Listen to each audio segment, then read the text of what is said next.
श्री अखिलेश यादव जी की जो राजनीति है वह दो जातियों को यह समझते हैं कि एक तो मुस्लिम समुदाय के लोग उनको वोट देने के लिए सदा मजबूर रहें और दूसरा हमारे यादव भाइयों के लिए उनकी व्यवस्था रहे।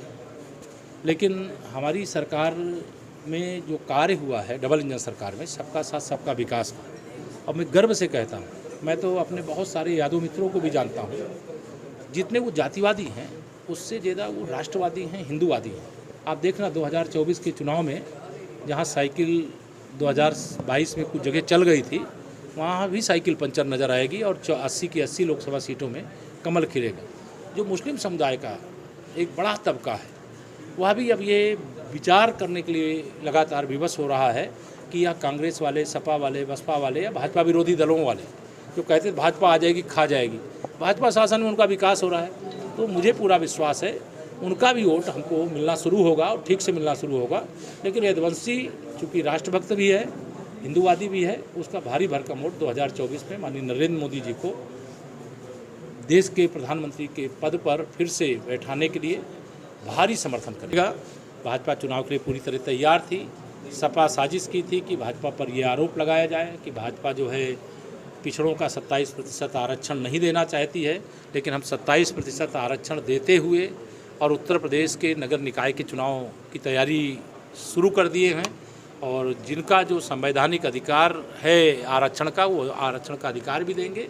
और जो अनारक्षित क्षेत्र है, अनारक्षित माने वो अनारक्षित आरक्षित नहीं है, उसमें भी किसी को ज़रूरत पड़ेगी तो उनको भी लड़ाएंगे। रामनवमी में कई जगह विवाद की स्थिति आ गई है। हाँ, श्री रामनवमी पर किसी को विवाद करने की आवश्यकता नहीं होती। सबको श्री राम जय राम का जाप करने की आवश्यकता होती है और श्री राम जी के जन्मोत्सव को मनाने की बात होती है। लेकिन इस देश के अंदर जो अभी तुष्टीकरण की घटिया राजनीति करने वाले राजनीतिक दल हैं, नेता हैं, संगठन हैं, वह इस प्रकार की हरकत करने का ज़रूर प्रयास करते हैं। लेकिन मुझे पूरा विश्वास है कि आने वाले समय में पूरा हिंदुस्तान राममय रहेगा, पूरा प्रदेश तो राममय है ही। और इस प्रकार के विवादों पर सवाल पूछने का मुझे पूरा विश्वास है आने वाले समय में, जैसा हमारी सरकार सबका साथ सबका विकास का एक लक्ष्य लेकर काम करती है, इस प्रकार के सवाल के लिए स्थिति नहीं बनेगी। कांग्रेस तो बड़ा आरोप लगाया है कि जब यूपीए की सरकार थी तो सीबीआई ने उन पर दबाव बनाया कि आप नरेंद्र मोदी का नाम ले लीजिए। देखिए, कांग्रेस जैसा करती थी सत्ता में रहने पर, वह सोचती है वैसा ही माननीय नरेंद्र मोदी जी के नेतृत्व वाली भी सरकार करती है। लेकिन उनको ये नहीं पता है कि उनकी सरकार एक तानाशाह सरकार हुआ करती थी और हमारी सरकार माननीय मोदी जी के नेतृत्व में एक लोकतांत्रिक सरकार है।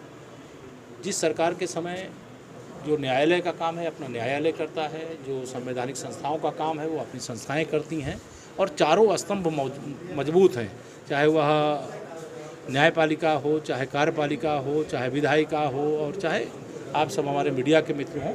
एक अच्छी दिशा में जब देश प्रदेश प्रगति कर रहा है, यह विकास जिनको पच नहीं रहा है, सहन नहीं हो रहा है, वह आज विरोध कर रहे हैं। लेकिन माननीय गृह मंत्री जी का जो आरोप है यह सच है कि उन्होंने सारी कोशिश करके कि किसी भी तरीके से माननीय नरेंद्र मोदी जी को आरोपी बना करके उनके खिलाफ फर्जी आरोप सजा करके और उनको जेल भेज दिया जाए, लेकिन उनके मंसूबे पूरे नहीं हुए।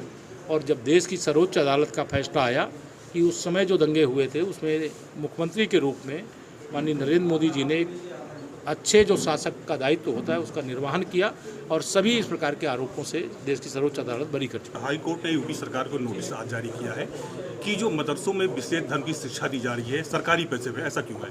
देखिए, माननीय न्यायालय ने अगर कोई नोटिस दिया है तो सरकार उसका जवाब देगी।